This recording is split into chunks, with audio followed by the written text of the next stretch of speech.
imprisoned or detained in Xinjiang have been released. So do you have any evidence that any Uyghurs have been released from these detention camps during the coronavirus?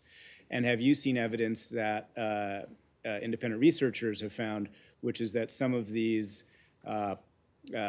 detainees ended up working in factories, including factories who make products for Western companies? Thanks. We have no evidence that they've been released.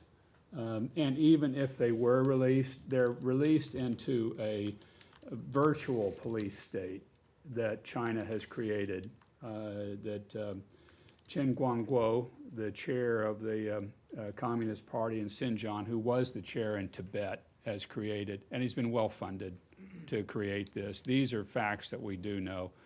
We do know that a number of workers have been put into forced labor facilities now in Xinjiang, and even Commerce Department now has sanctioned several of the companies in saying these products are produced by forced labor and they cannot be received into the U.S. marketplace. It is a horrific situation, and our big concern here is that this is the future of what oppression is going to look like, is what it looks like for the Uyghurs when they get out of the prison camps. It's going to be cameras and identification. It's going to be social credit systems. It's going to be oppression, particularly if you want to practice your faith. In many of these places, you're fine if you want to do anything. You want to get an education, fine. You want to work, fine.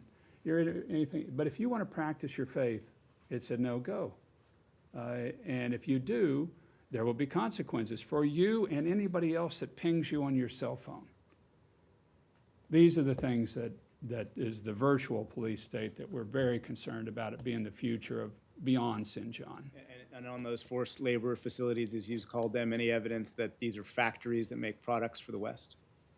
Well, I'd refer specifically to what Commerce Department has done on the entities list, where they blocked these products coming in and go off of what their records have produced.